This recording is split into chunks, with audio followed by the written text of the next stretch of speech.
जेव्हा बातमी असते विश्वासाची तेव्हा नाव येते जळगाव उन्नती न्यूज। तुमचा हक्काचा आवाज जळगाव उन्नती न्यूज। पाहूया आजच्या बातम्या।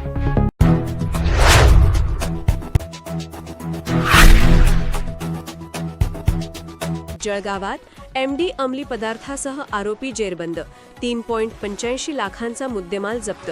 जळगाव जिल्हा पोलिसांनी अंमली पदार्थांविरोधातील विशेष मोहिमेत मोठी कारवाई करत एमडी मेफेड्रॉन अंमली पदार्थाची विक्री करण्यासाठी आलेल्या एका संशयित आरोपीला अटक केली। या कारवाईत 67.07 ग्रॅम एमडी अंमली पदार्थासह एकूण 3,85,000चा मुद्देमाल जप्त करण्यात आला। नशामुक्त भारत अभियानाअंतर्गत जिल्हा पोलीस अधीक्षक श्रीकांत धिवरे यांच्या मार्गदर्शनाखाली MIDC पोलीस ठाण्याच्या गोपनीय माहितीनुसार बाजार महामंडळ सेक्टर A24 परिसरात सापळा रचण्यात आला। पोलिसांनी संशयित इसम खान हयात खान याला ताब्यात घेऊन झडती घेतली असता त्याच्याकडून 67.07 ग्रॅम एमडी मेफेड्रॉन हा अंमली पदार्थ जप्त करण्यात आला। कारवाई दरम्यान आरोपीकडून 2,65,000 किमतीचा एमडी अंमली पदार्थ, 20,000चा मोबाईल फोन तसेच 1 लाख रुपये किमतीची hero Honda Splendor MH17 DL 4598 motorcycle असा एकूण 3,85,000चा मुद्देमाल जप्त करण्यात आला।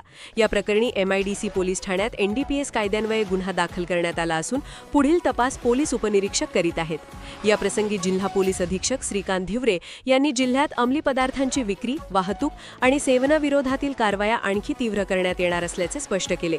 तसेच नागरिकांनी अंमली पदार्थांबाबतची माहिती पोलिसांना गोपनीयरित्या देऊन नशामुक्त जळगाव अभियानाला सहकार्य करण्याचे आवाहनही त्यांनी केले। जळगाव जिल्ह्याचे माननीय पोलीस अधीक्षक श्री श्रीकांत धिवरे सर यांच्या मार्गदर्शनाखाली जळगाव जिल्ह्यातील अंमली पदार्थांच्या विक्री आणि तस्करीविरुद्ध विशेष मोहीम राबविणे जळगाव जिल्ह्यात चालू आहे।